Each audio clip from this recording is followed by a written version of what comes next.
Hello, and welcome, my beautiful friends. It is good that you are joining me today. I am so excited. I am so passionate about healing and grabbing our power and going from strength to strength and becoming the better version of ourselves. My name is Michelle. I am your emotional resilience coach. Please don't forget to like, subscribe, the notifications button. Come on over to Instagram, say hey to me there. I do have a book. This is my theme at the moment. I'm letting you know a little bit about my book. If it piques your interest, if this is something you want to get, please go on over to Amazon. It is called Who Are You Beneath the Pain by me, Michelle Liddick. This is something that I wrote during lockdown after many years of researching, finding ways to heal, to understand. Knowledge can be very empowering. It can give you great awareness, a lot of perspective. And this is everything I wish that I had when I was crawling out of a pair of deep despair, when I went through a very difficult emotional breakdown. I have covered narcissism quite in depth, right?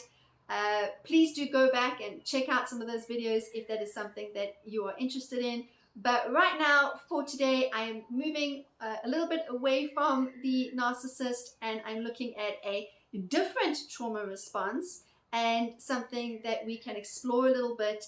And this is the flight response. All right.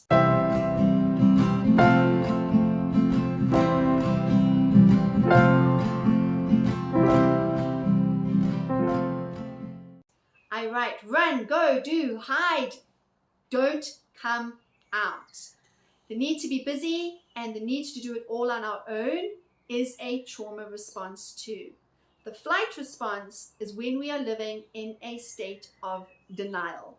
Overwhelm and confusion are our friends. We live there with them. They're with us constantly.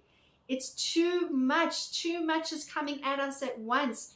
There's too much to navigate. There's too much to figure out.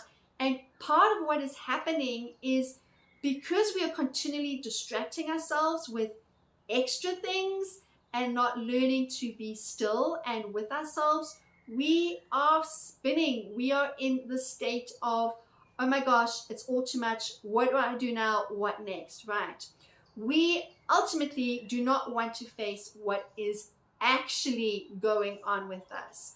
We do not want to feel it, and we certainly do not want to have to deal with it. So we avoid, we are hyper busy, and we distract ourselves with whatever we can, chasing after the ever elusive perfection. We are always on the move, moving from one project to the next.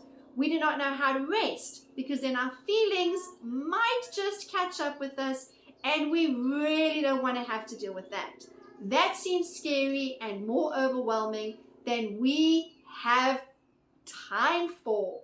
So we master the art of buffering.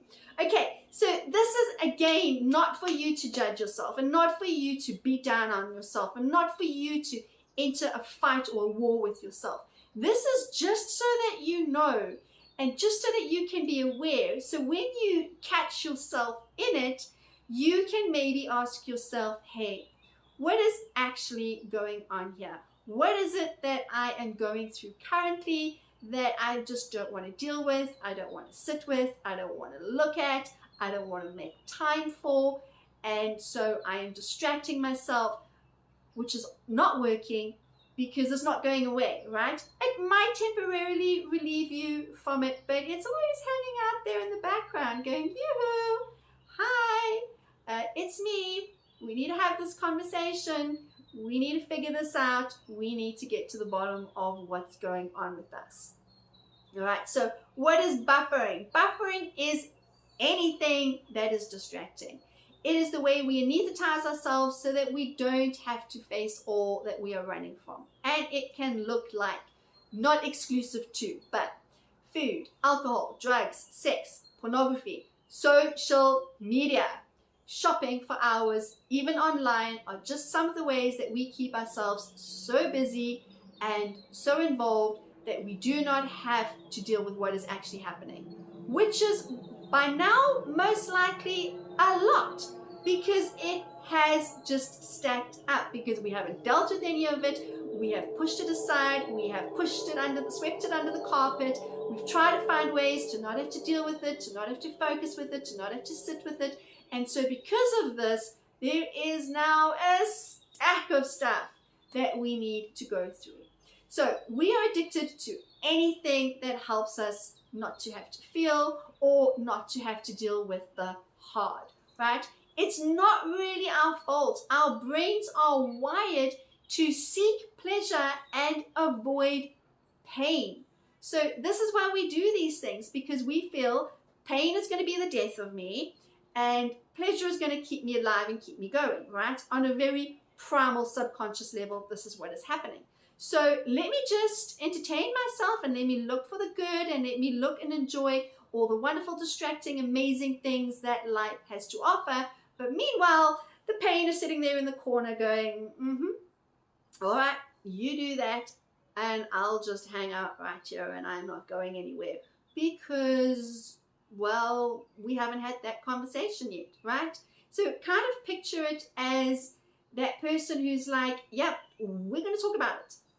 And the reason why we're going to talk about it is because ultimately it's going to be good for you. It's actually in your best interest that you deal with me, because if you do deal with me and you sit with me and you acknowledge me and you honor that I'm here and you look at it, then maybe we can move towards healing and we can throw away that which doesn't work for us and we can move into more empowering waters, better territory, right? So like all addictions, we eventually become so numb, our distraction of choice, that we need more of it to feel the same sense of pleasure, to feel distracted sufficiently. So we become busier. Being constantly distracted prevents us from being connected to ourselves. It stops us from really knowing what is going on with us. However, the downside is, the more we do this, the more helpless we feel, the more scared we feel, the more overwhelmed. And because we know of no other way of being, we go back to running, hiding, distracting ourselves by any means possible. Whatever helps take the edge off, we get to focus on things that seem more pleasurable somehow, more of what we want. All right, this is a very normal way that we get into the habit of doing. Most of us are in some way constantly busy. From the moment we get up to the moment we go to bed, we are doing, instead of learning how to be. So just for now, be unto yourself and maybe make a list of some of the things that you use to distract yourself with and to keep yourself busy with. And it can even be work, right? That's why we have the workaholic, okay? It is a drug. We recognize that work for that person or ourselves or whatever is like a drug. They don't know how to not be it. They don't know how to rest. This is how they know how to be. And as soon as they try to stop, or they try to go on vacation, or they try to rest, it's so awkward, it's so uncomfortable, and they feels like there is this void. And so what they do is they find ways to fill it, right, with other things, maybe work related, sort of, kind of, or things that we say, oh no, but it's not really, I am shopping or I am whatever. But again, it's filling a void. As human beings, as part of our condition, there just is this void. And we can make friends with it. We can learn to sit with it. We can learn to be with it. We can learn to recognize it for what it is, that it is here as a little bit of discontent for us to figure out how it is and what it is we need to do to improve, to be better, to heal. It's not actually a bad thing. It is our friend. Pain can be a great teaching tool if we allow ourselves the space to accept that. So have a look, make a list, look at what it is that you do, how you spend your day, how much time you spend being busy, legitimately distracting yourself, right? Making excuses, justifying, be onto yourself. We use so much justification for the things that we do because we don't want to face the things that we don't want to actually be with. And look at what it is that you can maybe incrementally minimize, right? It's so hard when people swing from one side of the pendulum to the other. It is disaster. It just causes us to crash and burn. So I am not saying you want to give up things completely. I'm saying you want to minimize your time incrementally and just spend time being, just be with you. Just allow yourself 5 minutes. Sometimes 10 minutes seems scary. 5 minutes, we put on an alarm, and for 5 minutes, I'm just going to be. I'm just going to sit. I'm going to look out my window. I'm going to look at a tree. I'm going to just rest, right? I'm just going to learn to be with myself instead of distract myself. So come on, give me that list. Let me know. I can tell you one of the things that I do that I need to often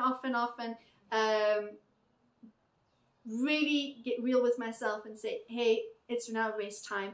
And that is I distract myself and keep myself busy with research.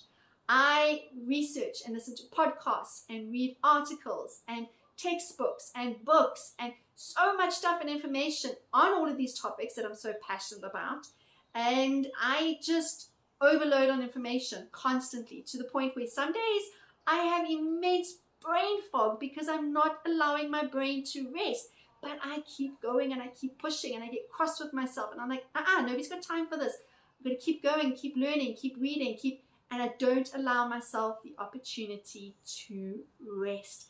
And when in rest is when our brain actually does some of its best work. All of that we feed our brain, all of that we do allows it to just germinate, allows those seeds to just really settle, really ground, really germinate, and give it space to blossom and bloom.